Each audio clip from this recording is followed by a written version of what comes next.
É com alegria e satisfação que cumprimentamos aos nossos amigos e irmãos do portal Escola Dominical, com a gloriosa paz de nosso Senhor e Salvador Jesus Cristo.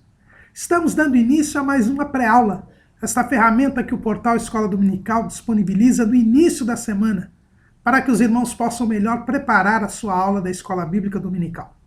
Vejam esta pré-aula, leiam a revista das lições bíblicas, leiam os textos de apoio que nós disponibilizamos ao longo da semana no site do portal Escola Dominical.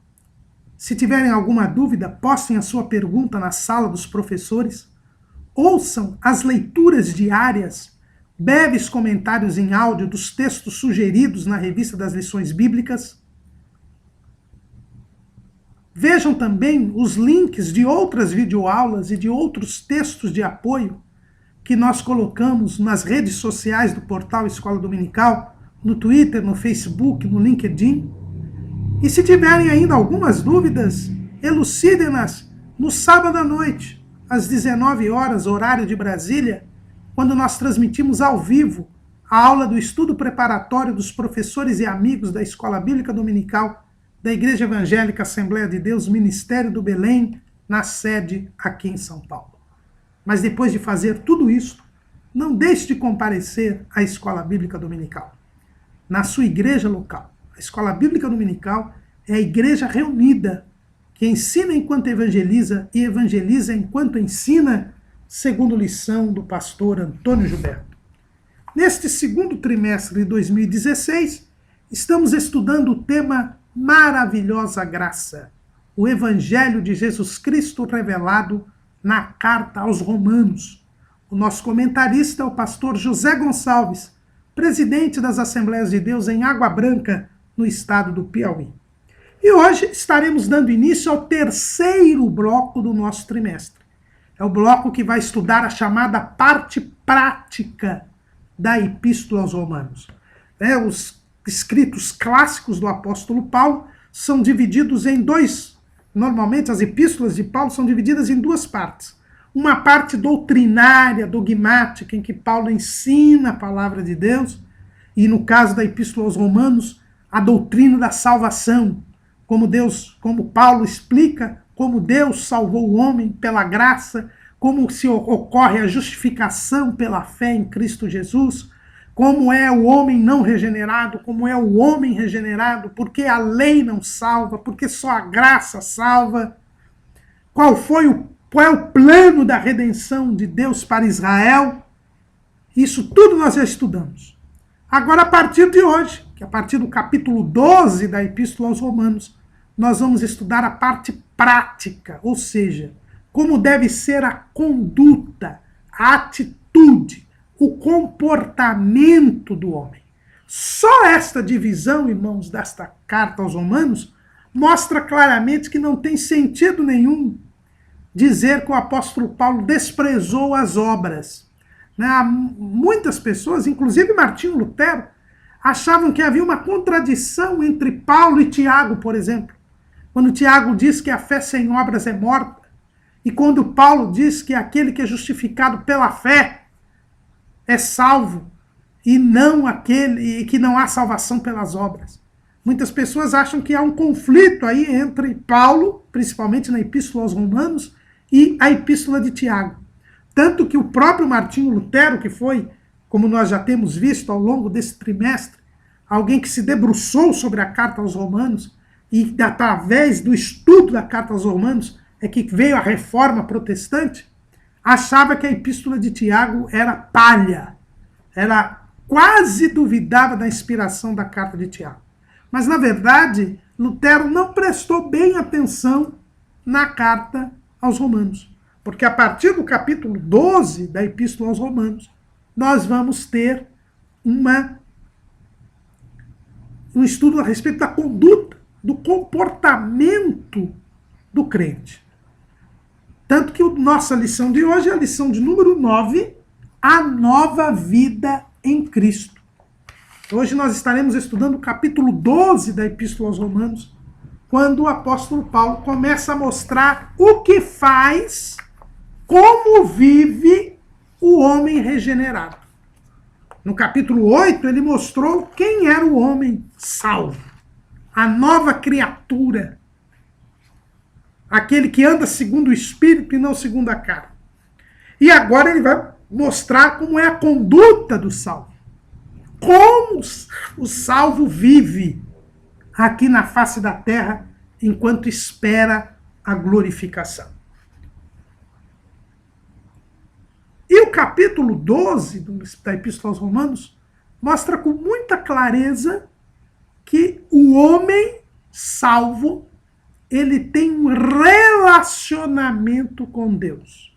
Já houve quem disse que a única religião dos relacionamentos é o cristianismo. Porque o cristianismo nos ensina a nos relacionar. E não podia ser diferente. Porque o homem no pecado, ele está embrutecido, ele está separado de Deus, mas também está separado do próximo. O homem no pecado, ele pensa apenas em si mesmo, é escravizado pelo pecado, busca saciar a sua concupiscência e se aprofunda cada vez mais no seu pecado, porque é escravizado pela cobiça, pela concupiscência da carne, pela concupiscência dos olhos, pela soberba da vida. Ele é incapaz de se relacionar com Deus, porque ele está separado de Deus pelo pecado. E ele é incapaz de se relacionar com o próximo. Ele só vê o próximo como um instrumento, um objeto do seu próprio ego. Portanto, ele está totalmente isolado. E não consegue construir bons relacionamentos. Mas, quando ele é salvo, ele entra em comunhão com Deus. Ele entra em paz com Deus, como diz Paulo lá em Romanos 5:1. E ele também passa a amar o próximo. Ele passa a ter condições de se relacionar com o próximo.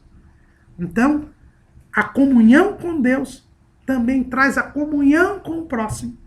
E aí o salvo, ele pode se relacionar, um relacionamento sadio, um relacionamento de acordo com o propósito divino para o ser humano.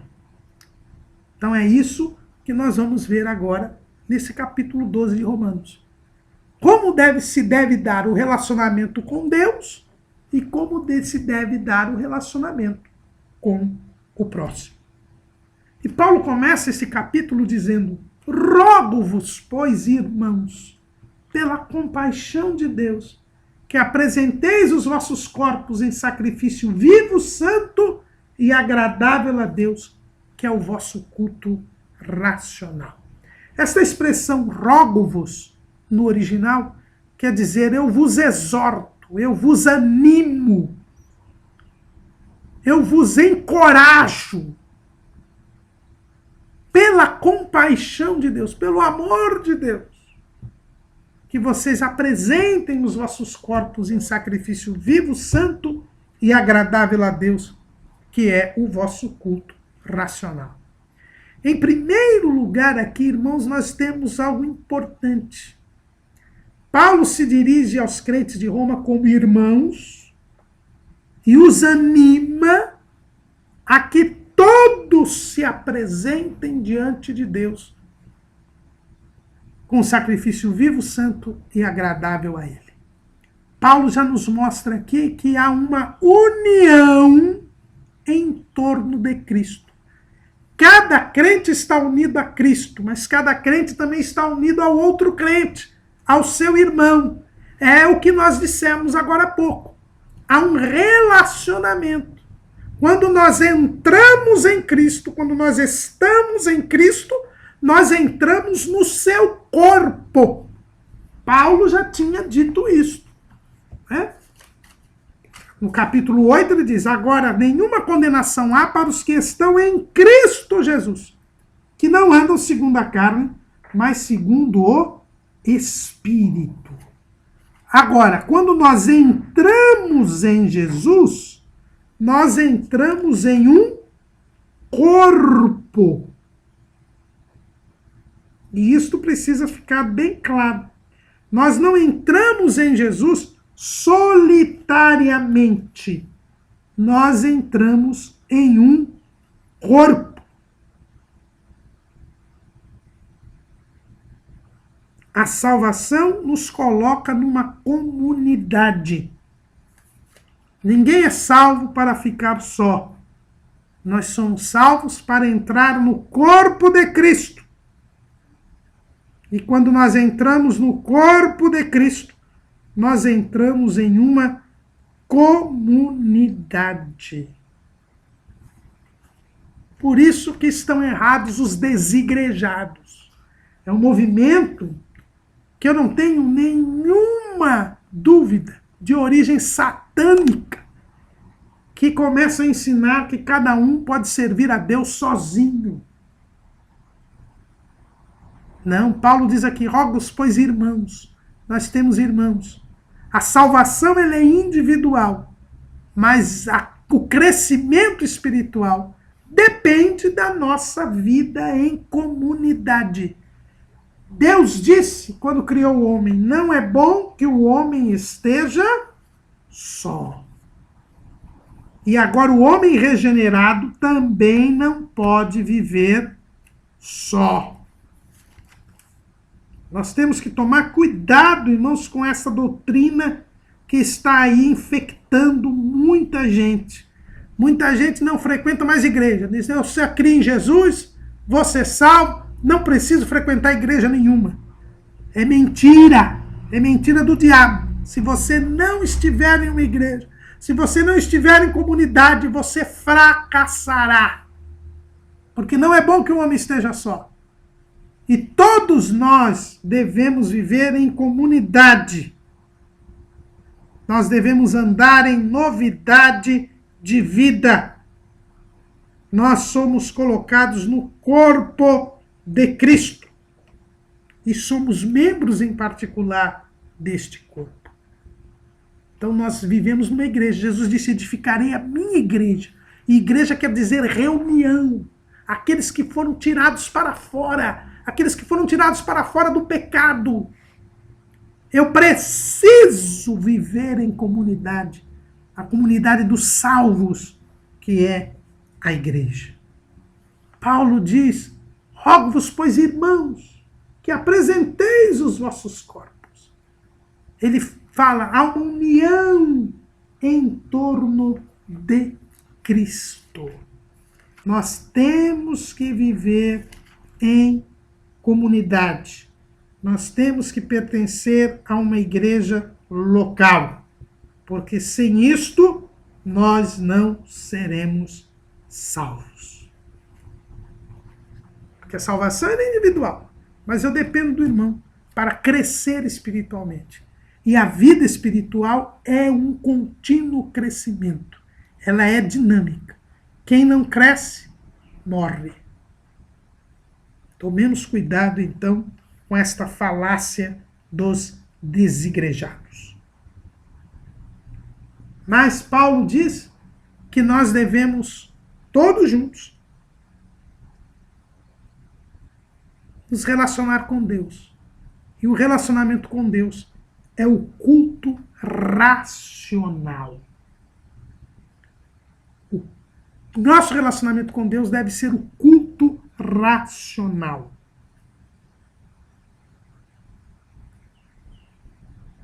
E nós temos que nos apresentar diante de Deus. Há muitas pessoas que querem que as pessoas se relacionem com Deus através de alguém. Nós não estamos em torno de A ou de B.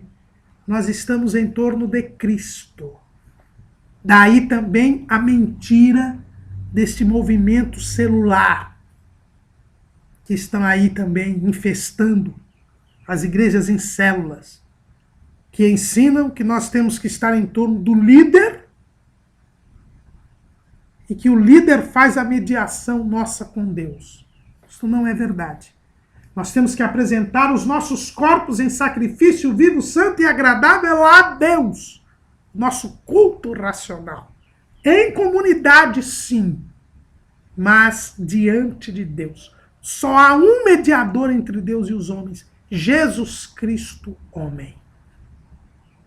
Você não tem que ficar debaixo de cobertura apostólica.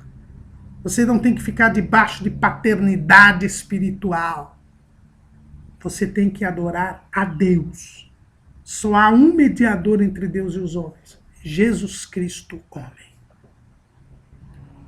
Paulo nos ensina aqui que nós temos que apresentar os nossos corpos em sacrifício vivo, santo e agradável a Deus, que é o culto racional. E este culto racional é o culto do homem santo, do homem regenerado. É um culto superior. Ele não é como o culto dos gentios, que cultuam as criaturas em lugar do Criador. Nós vimos lá no capítulo 1 de Romanos, Paulo falando a respeito dos gentios, que haviam, como vamos ler aqui para não falar de cabeça, em Romanos capítulo 1, versículo 21, porque tendo conhecido a Deus, não o glorificaram como Deus, nem lhe deram graças. Antes, em seus discursos se desvaneceram, e o seu coração insensato se obscureceu. Os gentios, eles adoram as criaturas em lugar do Criador. Os judeus, o culto deles não é racional, é automático, é inconsciente, é tradicional, era formal. Eles estavam apenas aparentemente servindo a Deus. O que Paulo fala a respeito dos judeus? Lá no capítulo 2 de Romanos, ele diz assim: eis que tu que tens por sobrenome judeu, e repousas na lei, e te glorias em Deus, e sabes a sua vontade, e aprovas as coisas excelentes, sendo instruído por lei, e confias que és guia dos cegos, luz dos que estão em trevas, instruidor dos nécios, mestre de crianças, que tens a forma da ciência e da verdade na lei. Tu, pois, que ensinas a outro, não te ensinas a ti mesmo? Tu que pregas que não se deve furtar, furtas? Tu que dizes que não se deve adulterar, adulteras? Tu que abominas os ídolos, cometes sacrilégio? Tu que te glorias na lei, desonras a Deus pela transgressão da lei? O culto do judeu era aparente, automático. Era um culto que não adorava a Deus, porque não servia a Deus. Era alguém que diz que acha que fazia um favor a Deus. E este culto era abominável a Deus. O profeta Isaías mostra bem a reação de Deus a este culto. Lá em Isaías, capítulo 1, versículo 10. Ouvi a palavra do Senhor, vós príncipes de Sodoma. Prestai ouvidos à lei do nosso Deus, vós, ó povo de Gomorra. De que me serve a minha multidão de vossos sacrifícios? Diz o Senhor. Já estou farto dos holocaustos de carneiros e da gordura de animais médios, e não folgo com o sangue de bezerros, nem de cordeiros, nem de bodes. Quando vindes para comparecerdes perante mim, quem requereu isso de vossas mãos, que viesses pisar os meus átrios? Não tragais mais ofertas de balde. O incenso é para mim abominação, e as luas novas e os sábados e a convocação das congregações, não posso suportar iniquidade, nem mesmo ajuntamento solene. As vossas luas novas e as vossas solenidades as aborrece a minha alma. Já me são pesadas, já estou cansado de as sofrer. Pelo que quando estendeis as vossas mãos, escondo de vós os meus olhos. Sim, quando multiplicais as vossas orações, não as ouço, porque as vossas mãos estão cheias de sangue. É um culto meramente formal. Eles viviam no pecado, não se arrependeram do pecado e faziam cerimoniais e rituais que eram abomináveis a Deus. Era um culto automático, tradicional, vazio. Mas não é este o culto dos salvos. Nem se cultua criatura, nem se cumprem apenas rituais. O culto do salvo, ele é o culto racional.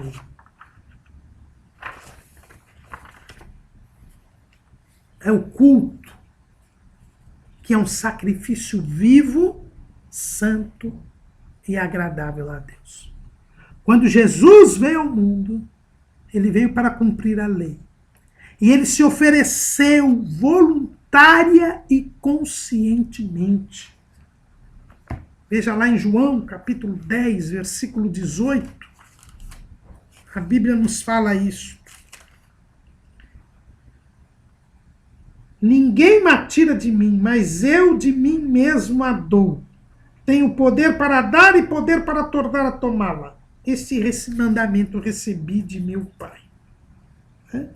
Vamos ler o versículo 17 para os meus entenderem melhor. Por isto o Pai me ama, porque dou a minha vida para tornar a tomá-la. Jesus se ofereceu em sacrifício, livre e conscientemente.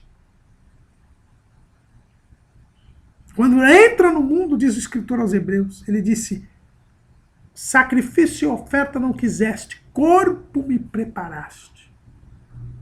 Ele veio para se sacrificar por nós. E nós devemos imitá-lo. Por isso que Paulo diz: sede meus imitadores como eu de Cristo Jesus. Nós também temos que nos entregar a nossa vida ao Senhor.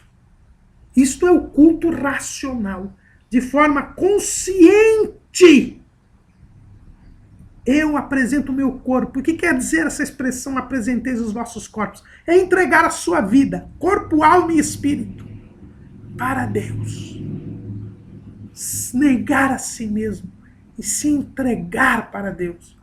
Assim como Jesus se entregou por nós, deu a sua vida e tornou a tomá-la, nós também temos que dar a nossa vida a Deus.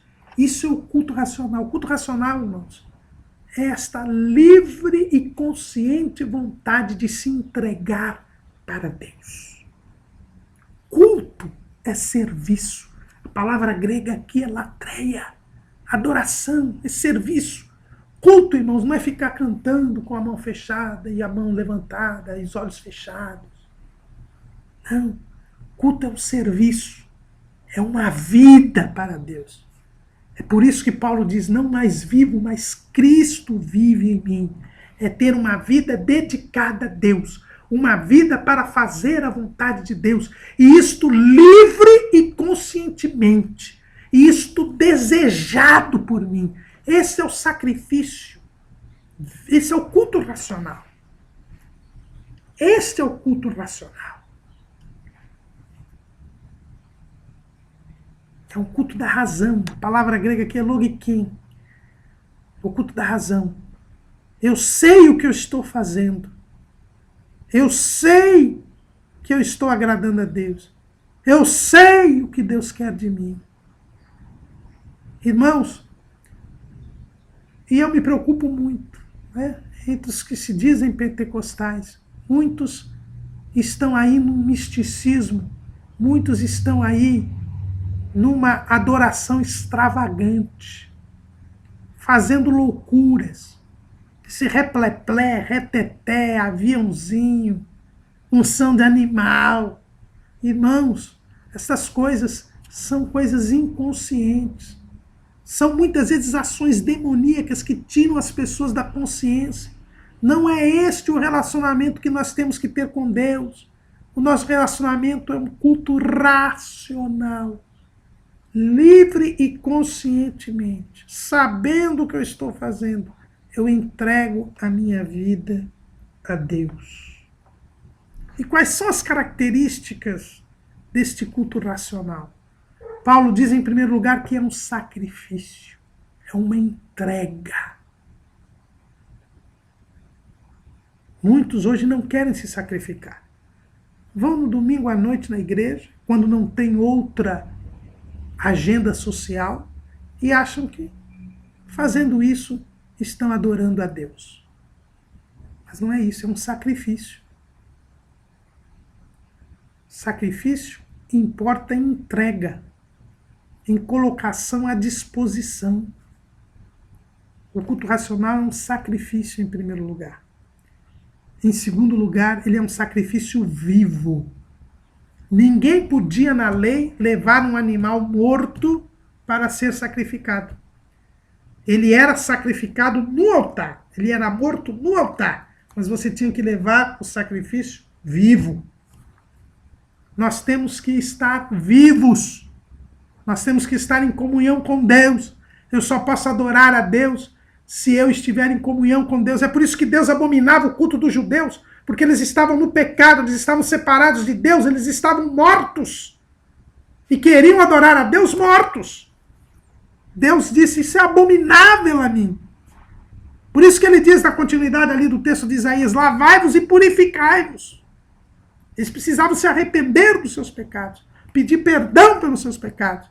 Aí eles poderiam adorar a Deus. O sacrifício tem que ser vivo. Mas o sacrifício também tem que ser santo. Ou seja, eu tenho que estar em comunhão com Deus e eu tenho que estar separado do pecado. Sabe por que quando nós chegamos à igreja nós oramos? Tem muita gente que chega a ora por uma questão de ritual, porque todo mundo faz e não sabe por que faz isso. Quando nós chegamos a Deus para cultuar a Deus, chegamos à igreja para cultuar a Deus, nós oramos por quê? Para pedir perdão dos nossos pecados, para que nós estejamos em santidade, para que o Senhor aceite a nossa adoração. Senão, a sua ida ao culto vai ter o mesmo efeito que tinha o povo de Judá nos dias de Isaías, que é o texto que nós acabamos de ler. Que Deus chama Israel, naquele texto que nós lemos no capítulo 1 de Isaías, de Sodoma e de Gomorra. Espiritualmente, os judeus estavam como Sodoma e Gomorra, abomináveis a Deus, sujeitos ao juízo de Deus. É por isso que nós oramos. Não é um ritual, não é um costume. É para pedir perdão pelos nossos pecados, porque Deus só aceita o sacrifício santo. E o sacrifício tem que ser agradável a Deus. Ou seja, nós temos que agir como Jesus, porque o seu sacrifício foi agradável. O seu sacrifício foi agradável. Por quê? Porque ele ressuscitou. Quando ele morreu na cruz, ele depois ressuscitou. E aí a garantia da nossa fé.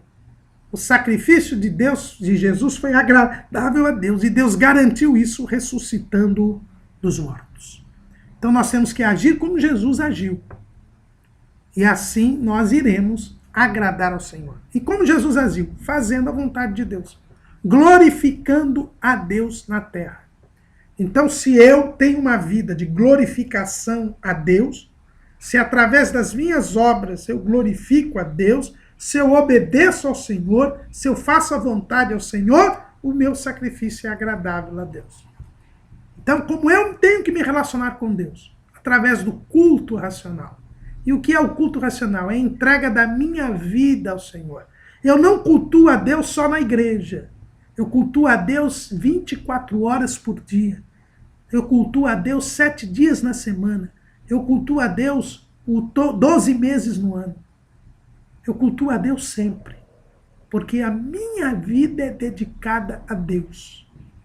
E é um sacrifício vivo, santo e agradável a Deus. E diz o apóstolo Paulo que este relacionamento com Deus, que é o culto racional, ele tem uma forma. E aí nós lembramos, Paulo tinha conhecimento filosófico. E quando ele fala de forma, o que é a forma? A forma é aquilo que faz com que as pessoas percebam que nós somos salvos. Existe uma maneira, um modo de eu servir a Deus. Este culto racional é o meu relacionamento com Deus. Mas esse relacionamento com Deus, ele tem que ser percebido pelos outros. E o homem salvo, ele cultua a Deus com um culto racional, mas existe uma maneira. Ele se faz perceptível aos outros. E qual é a forma deste culto? Primeiro, nós não devemos nos conformar com este mundo. Paulo diz, e não vos conformeis com este mundo. Ou seja, nós não podemos ter a forma do mundo. Nós não podemos ter a maneira de viver dos outros. A nossa maneira de viver tem de ser diferente.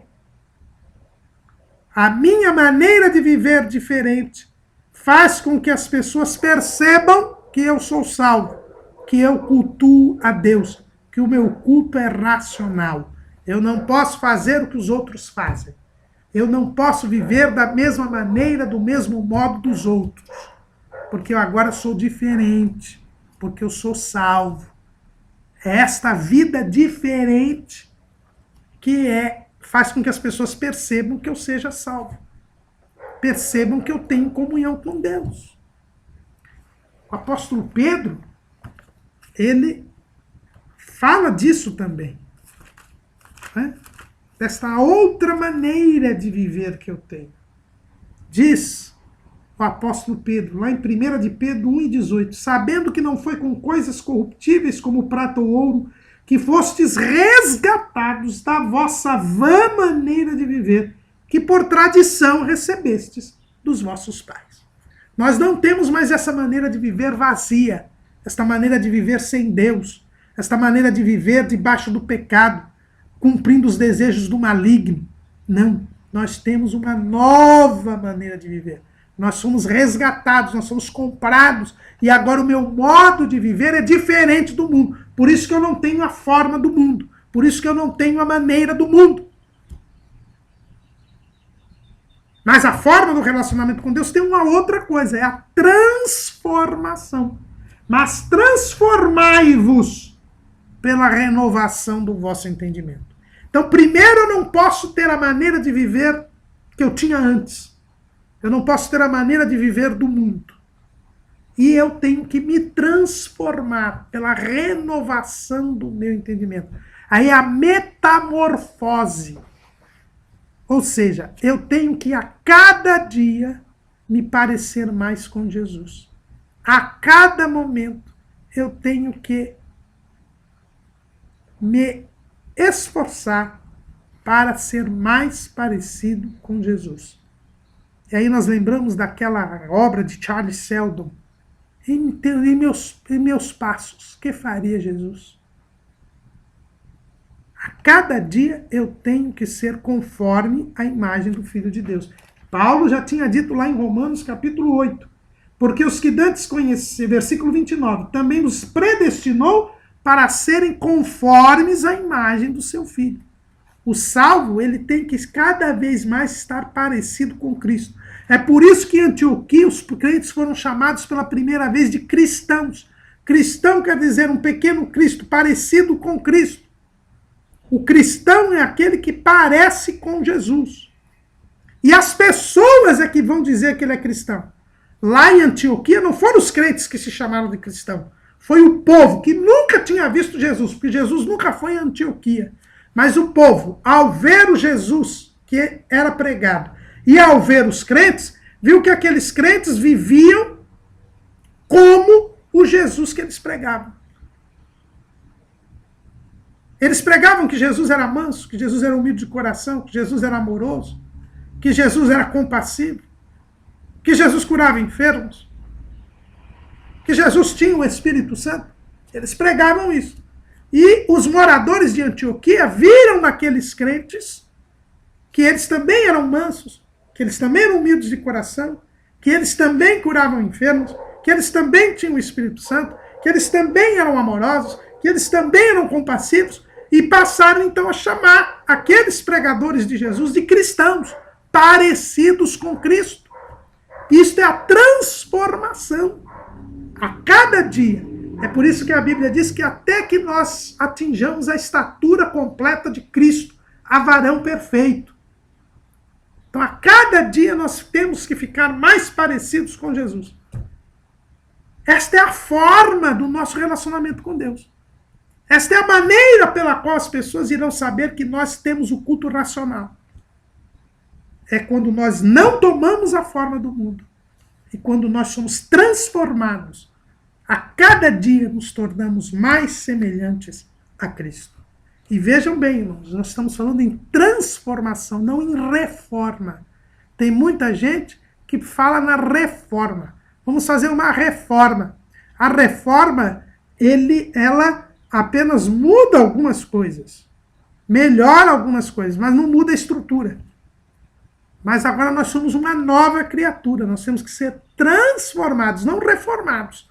A religião até reforma, mas ela não transforma. E nós temos que ser transformados.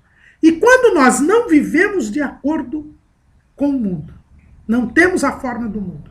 E quando nós estamos sendo transformados e ficamos mais parecidos com Jesus, diz o apóstolo Paulo, que nós experimentamos a vontade de Deus. É aí que vem a experiência que Paulo diz que é um dos estágios do nosso crescimento espiritual. Né? Lembra lá em Romanos capítulo 5? E a paciência, e não somente isso, mas também nos gloriamos das tribulações, sabendo que a tribulação produz a paciência. E a paciência, a experiência. E a experiência, a esperança. Essa experiência, esse experimentar a vontade de Deus, saber o que Deus quer, vem através da nossa não conformação com o mundo e da nossa transformação na renovação do espírito, a renovação do nosso entendimento. Aí nós, não nos conformando com o mundo e sendo transformados pela renovação do nosso entendimento, nós experimentamos a vontade de Deus, que é boa, agradável e perfeita. Aí nós vamos entender o que Deus quer, confiando e sabendo que o que Deus quer para nós é bom, é agradável e é perfeito. E Paulo diz assim, que quando nós nos dispomos a servir a Deus, nós não devemos esquecer que nós somos servos. Nós vamos experimentar a vontade de Deus e devemos cumprir a vontade de Deus, porque nós não devemos saber mais do que convém saber, mas devemos saber conforme a medida da fé que Deus repartiu a cada um. Nós não vamos querer entender Deus. E há um grande problema aqui. No nosso relacionamento com Deus, nós não temos que querer entender o que Deus quer, ou por que Deus quer, ou para que Deus quer. Sabendo o que Deus quer, nós devemos fazer o que Deus quer. E fazendo o que Deus quer, sabendo que o que Deus quer é bom, agradável e perfeito. Não queira saber mais do que convém saber. Saiba a vontade de Deus e a cumpra. Porque o nosso relacionamento com Deus nos coloca na condição de servos. Nós não temos querer. O querer é de Deus. É por isso que Jesus nos ensinou: venha o teu reino, seja feita a tua vontade, assim na terra como no céu.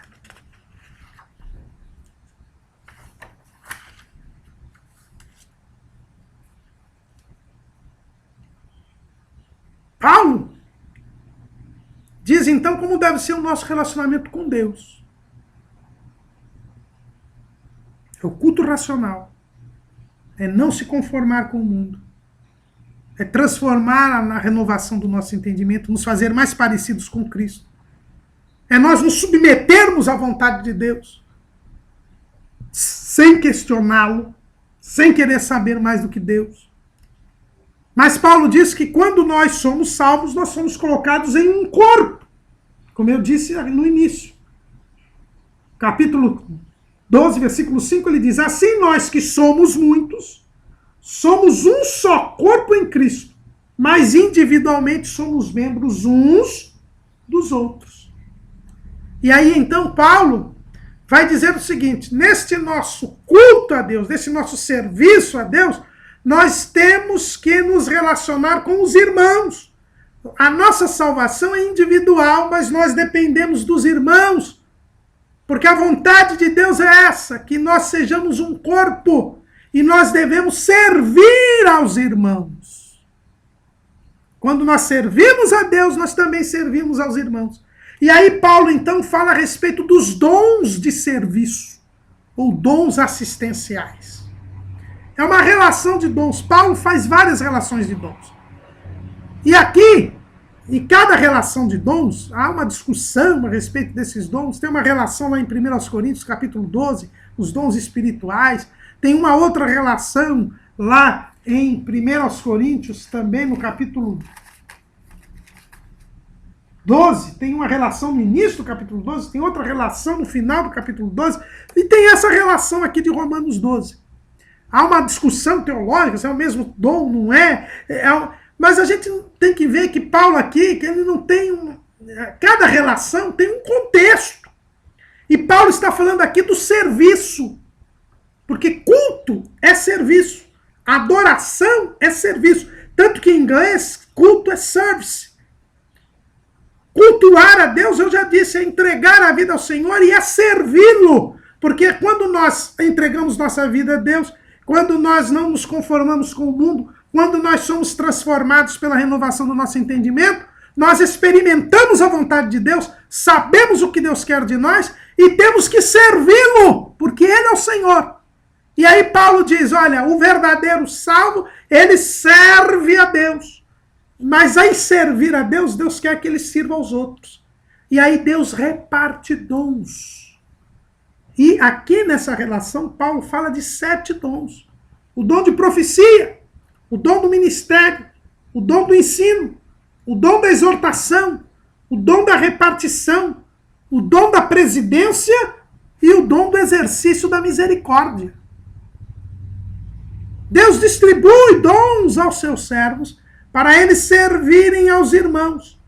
Nós cultuamos a Deus, servimos a Deus e nesse serviço a Deus, eu tenho que servir ao irmão. E Deus me dá dons para que eu possa servir aos irmãos. Então quem recebe dons para servir o outro, para servir o irmão, para ajudar o irmão na caminhada para o céu. É por isso que os desigrejados estão errados.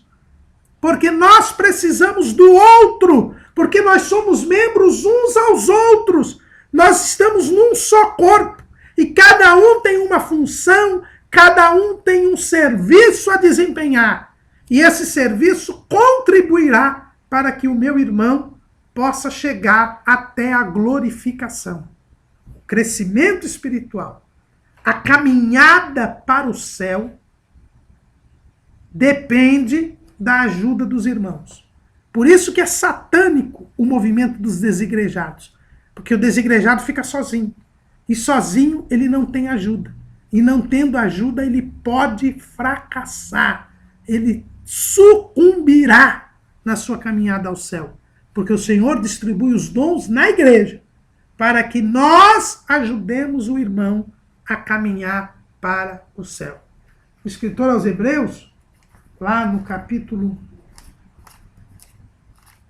12, ele diz assim, no versículo 12, portanto, tornai a levantar as mãos cansadas e os joelhos desconjuntados, e fazei veredas direitas para os vossos pés, para o que o que manqueja se não desvie inteiramente, antes seja sarado.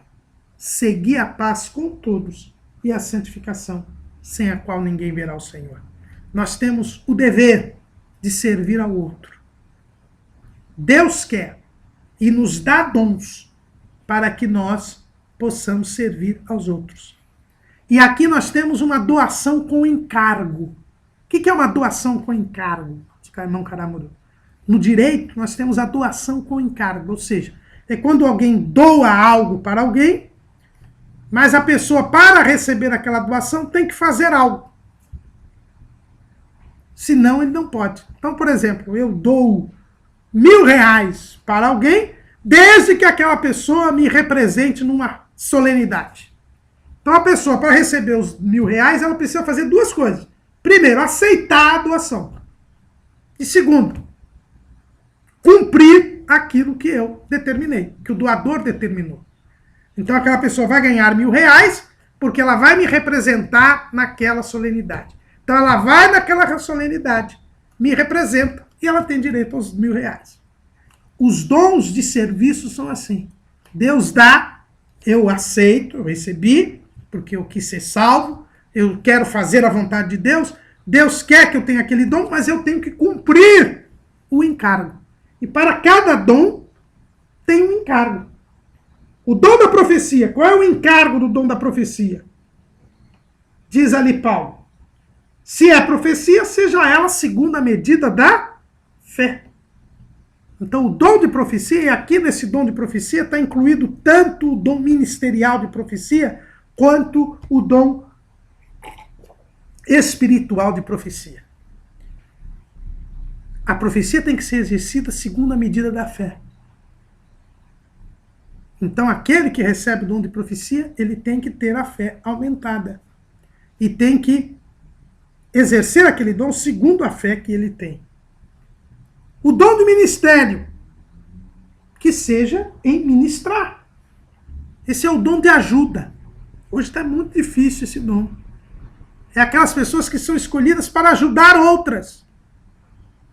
Eu costumo chamar o dom de segundo. É o segundo dirigente, é o segundo superintendente, é o segundo professor assistente da escola dominical. É aquele que vai ajudar. Hoje todo mundo quer mandar, mas tem aquele que tem que ajudar. E aquele que é chamado para ajudar tem que ajudar, é o encargo dele. Se é ministério, seja ministrar.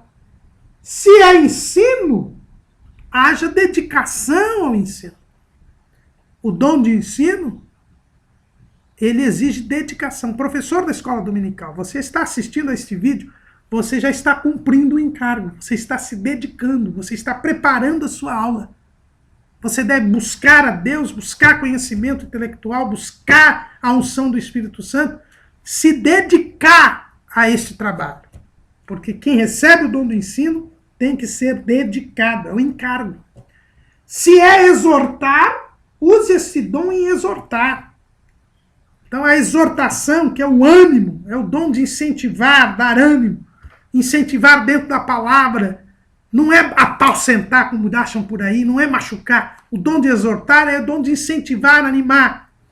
Quem recebe esse dom tem que incentivar e exortar, tem que animar os irmãos dentro da palavra de Deus.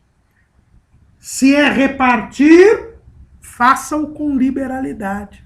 Tem aqueles que recebem o dom de contribuir, de ajudar os necessitados.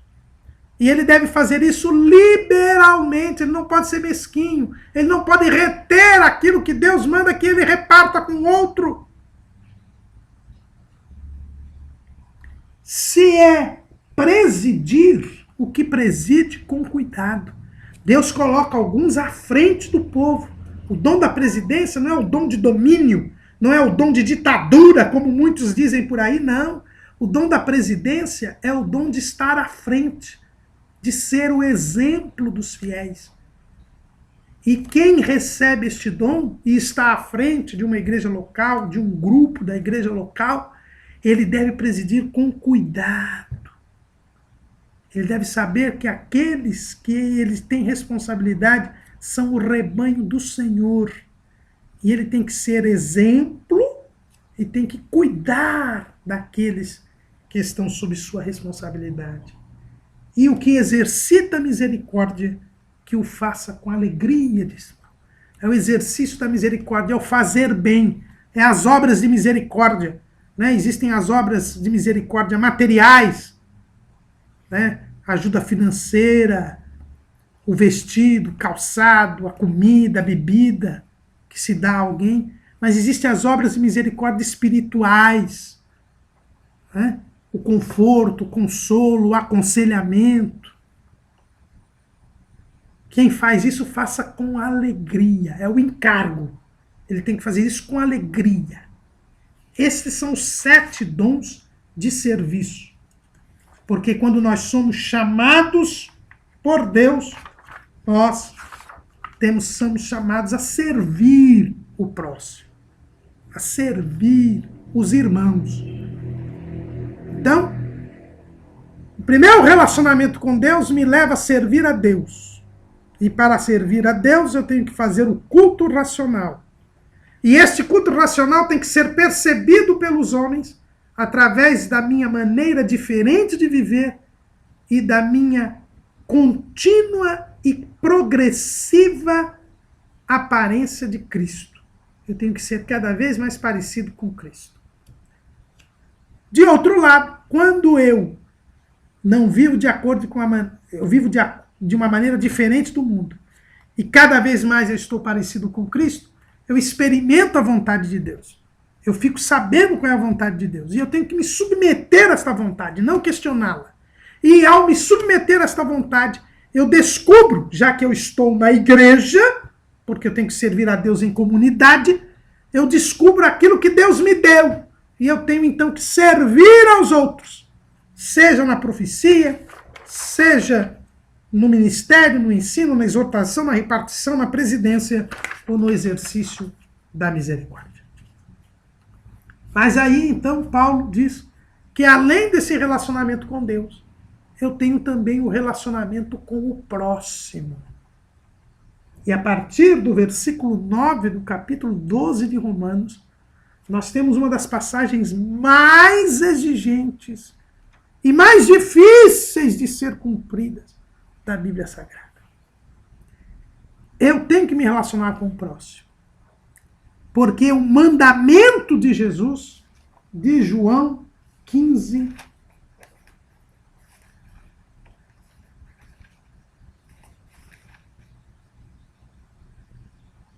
e 12. O meu mandamento é este, que vos ameis uns aos outros, assim como eu vos amei. Quando Deus deu a lei a Moisés, havia dois grandes mandamentos. O próprio Jesus nos fala isso, lá em Mateus, capítulo 22, versículo 37 a 40. E Jesus disse, eu vou ler o 36. Mestre, qual é o grande mandamento na lei? E Jesus disse, amarás o Senhor teu Deus de todo o teu coração, de toda a tua alma, de todo o teu pensamento. Este é o primeiro e grande mandamento. E o segundo, semelhante a este, é, amarás o teu próximo como a ti mesmo. Destes dois mandamentos depende toda a lei e os profetas. Jesus disse que o mandamento era o amor a Deus e o amor ao próximo. Isso era a lei de Moisés. Aí Jesus trouxe o novo mandamento, que é o amor. Por isso que João diz, eis que vos dou um novo mandamento, que é o antigo. Vamos ler até essa expressão interessante de João, lá na primeira carta de João, capítulo 2. Ele diz assim, versículo 7. Irmãos, não vos escrevo um mandamento novo, mas um mandamento antigo, que desde o princípio tivestes. Este mandamento antigo é a palavra que desde o princípio ouvistes. Ele fala, o mandamento novo é o mandamento antigo. Por quê? Porque o mandamento é o amor. O mandamento é o amor. A lei de Moisés era amarás ao teu Deus e amarás ao próximo. O novo mandamento, Jesus sintetiza. Amai-vos uns aos outros, como eu vos amei. O amor só é possível diante do exemplo de Jesus. E Jesus amou a Deus e Jesus nos amou. Fez a vontade de Deus. Porque amar a Deus é fazer a vontade de Deus. E a vontade de Deus é que Ele morresse por nós. E Ele nos amou, porque Ele entregou a sua vida para nos salvar. Esse é o novo mandamento, é o amor. E Paulo diz que o amor seja não fingido. Aborrecei o mal e apegai-vos ao bem. Nós devemos amar. E um amor autêntico. Um amor verdadeiro. Um amor sem hipocrisia. Um amor sincero. Um amor de coração. Por isso que Paulo diz, amai-vos cordialmente uns aos outros, com amor fraternal, preferindo-vos em honra uns aos outros. O que é este amor sincero? É a entrega. Como foi que Jesus nos amou? Ele se negou a si mesmo. Ele se deu por nós. E nós devemos nos dar pelos nossos irmãos. Nós devemos renunciar a nós mesmos. É por isso que lá em Lucas 14:33, Jesus diz, quem não se renuncia a si mesmo não pode ser meu discípulo. O verdadeiro amor é aquele amor que é a renúncia de si mesmo. Eu me entrego a Cristo, não mais vivo, mas Cristo vive em mim. E por isso eu amo o próximo. E o amor de coração, e o amor mútuo. Eu tenho que amar e ser amado. E quem ama, nega a si mesmo e por isso prefere o outro em honra. Prefere que o outro tenha honra e não você. Não é alguém que fica procurando posição, procurando destaque, procurando popularidade, procurando prestígio. Não. O que ama prefere que o outro é superior. Por isso que Paulo diz aos Filipenses, considerai os outros superiores a si mesmos. Isso só é possível pelo amor. E assim nós devemos viver com o próximo, preferindo o outro em honra, amando o outro. Mas Paulo diz também que nós não podemos ser vagarosos no cuidado, mas temos que ser fervorosos no espírito. Para poder nos relacionar com o outro, da maneira da vontade de Deus, eu tenho que tomar cuidado. Eu tenho que ser cuidadoso, tenho que ser prudente, cauteloso. Eu tenho que evitar tudo aquilo que pode me levar ao pecado. Tem que ser prudente. É por isso que Jesus diz lá em Mateus 24, no sermão profético, que ele vai arrebatar o servo fiel e prudente. É por isso que o escritor aos Hebreus diz, deixando o embaraço e o pecado que tão de perto nos rodeia. E é por isso que Deus deu testemunho de Jó, que era um homem sincero, reto, temente a Deus e que se desviava do mal. Esse desvio do mal é não ser vagaroso no cuidado. Eu tenho que ser cuidadoso, cauteloso, evitar todo o embaraço e evitar o pecado. E ser fervoroso no espírito. Buscar a presença de Deus, buscar o batismo com o Espírito Santo, buscar os dons espirituais, buscar me aproximar de Deus a cada dia, ser instrumento do poder de Deus. Aí eu vou ter condição de amar o próximo. Aí eu vou ter condição de preferir em honra o outro. Aí eu vou ter condição de amar e ser amado cordialmente pelos irmãos. Porque eu vou mortificar a minha carne. Porque eu vou buscar o poder de Deus. Serei revestido de poder. Exercerei os dons que receber.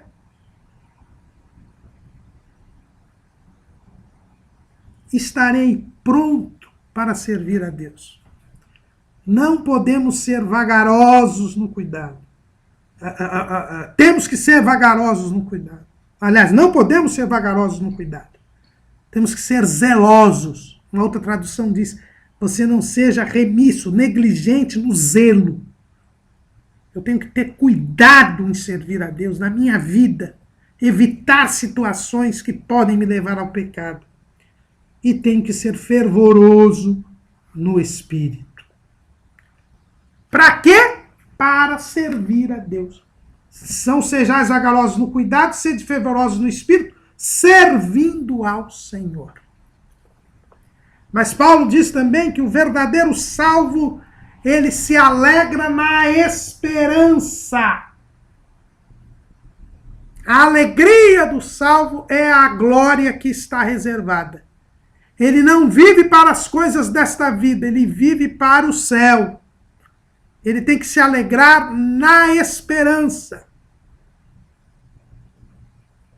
Essa tem que ser a nossa conduta, irmãos. Eu não tenho que ter como objetivo da minha existência riquezas materiais, posição social, poder econômico, poder político, prestígio, popularidade, fama. Não, eu tenho que me alegrar é que eu vou subir para o céu. Me alegrar com a glorificação que eu estou esperando. A minha alegria, a minha satisfação é ir para o céu, é ser arrebatado, é morar nas mansões celestiais. Esse é o meu objetivo, esta é a minha finalidade. E tudo que eu fizer será para alcançar esta bênção. O verdadeiro salvo se alegra na esperança. E por isso ele é paciente na tribulação. Ele sabe que o mundo é feito de aflições, mas como o próprio Paulo diz lá em Romanos 8, 18, porque para mim tenho por certo que as aflições deste tempo presente não são para comparar com a glória que em nós há de ser revelada. Ele suporta a cruz, despreza a afronta, suporta as contradições dos pecadores, suporta a tentação. Por quê? Porque ele quer e tem como objetivo alcançar a glória. E para isso ele tem que ser fiel e perseverar até o fim. E para isso ele persevera em oração. Diz Paulo aqui, perseverar em oração. Eu preciso da oração, porque a oração me leva à presença de Deus. Porque a oração me leva já agora à dimensão celestial, para que eu possa aguardar e ter forças para chegar até o dia da glorificação. Mas Paulo também diz que nós temos que comunicar com os santos as nossas necessidades. E olha que interessante, Paulo mostra aqui que o salvo passa por tribulação e que o salvo passa por necessidade. Vê como é mentirosa essa teologia da prosperidade ou a teologia da confissão positiva, que diz que o crente, quando é salvo, está imune. Não, Paulo está falando aqui que o crente é paciente nas tribulações. Por quê? Porque ele passa por tribulações. Jesus disse, no mundo tereis aflições. E ele diz aqui ainda que nós devemos comunicar com os santos as nossas necessidades. Ou seja, o crente também passa por necessidade. E ele tem que comunicar aos santos as suas necessidades. Isso é importante, irmãos. Nós temos que compartilhar a nossa necessidade e pedir ajuda aos santos, aos nossos irmãos, aqueles que também têm o mesmo objetivo de chegar ao céu, aqueles que pertencem ao corpo de Cristo como nós. Tem muita gente que vai comunicar a sua necessidade ao ímpio. Não, nós temos que comunicar a nossa necessidade aos santos. Mas Paulo diz também que o crente tem que ser hospitaleiro, acolhedor. Nós temos que acolher as pessoas. Nós não podemos nos separar das pessoas. Nós não podemos rejeitar as pessoas. Nós temos que acolher as pessoas. Jesus nos acolheu. Sendo nós ainda pecadores, ele morreu por nós. O Espírito Santo nos ajuda nas nossas fraquezas. Jesus intercede por nós. Nós temos que ser acolhedores. E hoje tem faltado isto, irmãos. Por causa da violência, da criminalidade, por causa de tanta coisa, do aumento do pecado no mundo, nós estamos nos fechando em nós mesmos, nos trancando em nós mesmos. Mas nós temos que ser acolhedores. Nós temos que ouvir as pessoas. Nós temos que falar do amor de Deus para as pessoas. Nós temos que aconselhar as pessoas. Nós temos que dar uma oportunidade às pessoas se manifestarem. Nós temos que ser hospitaleiros. Mas Paulo também diz que nós devemos abençoar e não amaldiçoar. Abençoai os que vos perseguem. Abençoai e não amaldiçoeis. O verdadeiro salvo, ele é uma bênção, porque ele é filho de Abraão. E Deus disse que Abraão, e tu serás uma bênção. Nós já temos que ser uma bênção. E temos que abençoar, principalmente aqueles que nos perseguem, que nos odeiam, porque não conhecem a Cristo, porque precisam da salvação. Irmãos, hoje tem uma ideia terrível aí de maldição, de oração contrária. Gente pedindo para que Deus caia a mão sobre A, sobre B. Existem aí muitos cânticos que são pseudo-hinos, incentivando as pessoas a se vingar, querendo que as pessoas vejam o seu sucesso. O verdadeiro salvo, ele abençoa. Abençoa os que os perseguem, não amaldiçoa. Não quer o mal destas pessoas. Ao contrário, diz Paulo, a ninguém torneis mal por mal. Porque a vingança é de Deus, irmãos. A justiça é Deus quem faz, não somos nós que fazemos. E nós nem mandamos Deus fazer. Deus é soberano. A vingança e a glória Deus não deu a ninguém. Olha o que Paulo diz aqui. Não vos vingueis a vós mesmos, amados, mas dai lugar à ira, porque está escrito, minha é a vingança, eu recompensarei, diz o Senhor. Dê lugar à ira. E sabe o que é dar lugar à ira? Tem muita gente que é explosivo e bate em alguém, grita, berra, faz um escândalo sendo crente e depois diz, não, mas o Senhor diz, dai lugar à ira. Mas ao contrário, é exatamente o contrário. Dar lugar à ira é deixar a ira escapar. É deixar a ira ir embora.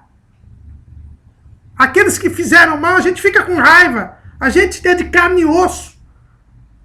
A gente não tem nervos de aço. Mas, quando a ira vier, deixa ela ir embora. É como um gás. Né? Quando você entra numa casa e sente o cheiro de gás, o que dizem os especialistas em segurança?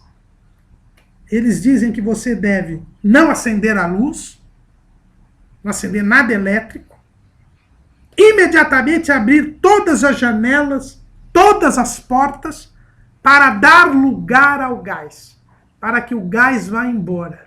E quando o gás vai embora, o risco da explosão desaparece. É isso que Paulo está dizendo. Dai lugar à ira. Deixa a ira ir embora. Negue o seu eu. Negue a sua carne. Negue a sua velha natureza. Você foi ferido, foi insultado, foi injuriado. Mas deixe passar a ira. Se coloque sob o domínio do Espírito Santo, sabendo que a justiça, que a vingança é de Deus. Ele dará a recompensa. Não é assunto nosso, é o assunto de Deus. Abençoe este seu perseguidor. Abençoe este seu inimigo. É difícil? É, porque exige a renúncia de nós mesmos. Mas o salvo não mais vive, é Cristo que vive nele. E Cristo fez isso. Quando ele era pregado na cruz, ele disse, Pai, perdoa-os, porque eles não sabem o que fazem. É o que nós devemos fazer. Abençoar, perdoar, porque eles não sabem o que fazem. São escravos do pecado e do maligno. E através do nosso testemunho, da nossa comunhão com Deus, da nossa aparência de Cristo, é que eles entenderão que Jesus foi enviado. E crerão, poderão crer, que Jesus é o Salvador. Por isso Jesus disse, para que eles sejam um em mim, como tu, ó Pai, o és um em mim, para que o mundo creia que tu me enviaste. É através desse seu modo de ser, dessa sua renúncia de si mesmo, desse seu dar lugar à ira, desta bênção que você dá ao inimigo, que eles poderão chegar ao conhecimento da verdade. Por isso, Paulo diz, se o meu inimigo tiver fome, se o teu inimigo tiver fome, dá-lhe de comer. E se tiver sede, dá-lhe de beber. Porque fazendo isso, amontoarás brasas de fogo sobre a sua cabeça. Não te deixes vencer do mal, mas vence o mal com o bem. E aqui, irmãos, esse texto tem que ser bem entendido. Quando você dá de comer e de beber ao seu inimigo, você dá de comer e de beber ao seu inimigo, e você amontoa brasas de fogo sobre a cabeça do inimigo. Tem gente que interpreta errado esse versículo. Acha que ele vai dar de comer e beber ao inimigo e o Espírito Santo vai vir sobre ele. Ele vai ficar mais poderoso, porque brasas de fogo virão sobre a cabeça, porque ele deu de comer e de beber ao inimigo. Não, não é isso que a Bíblia está falando. A Bíblia está falando a respeito da cabeça do inimigo. Veja bem, se o teu inimigo tiver fome, dá-lhe de comer. Se tiver sede, dá-lhe de beber. Porque fazendo isso, tu amontoarás brasas de fogo sobre a sua cabeça. Quer dizer, a cabeça dele.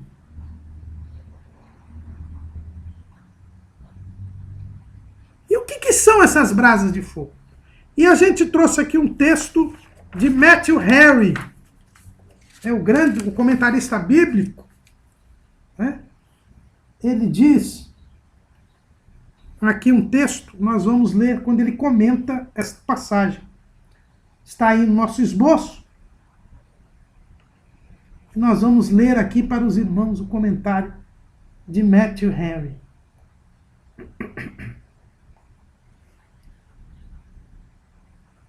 Diz Matthew Henry.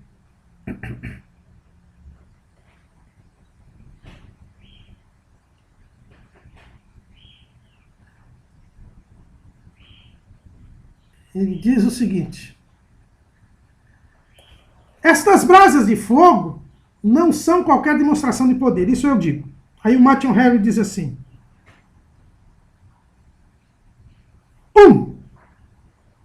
ou tu, fazendo bem ao inimigo, ou tu o levarás ao arrependimento e à amizade, e abrandarás seu espírito em relação a ti, aludindo àqueles que fundamentais não apenas colocavam fogo sobre eles, mas amontoavam fogo sobre eles. Desta forma, Saul foi derretido e conquistado pela bondade de Davi.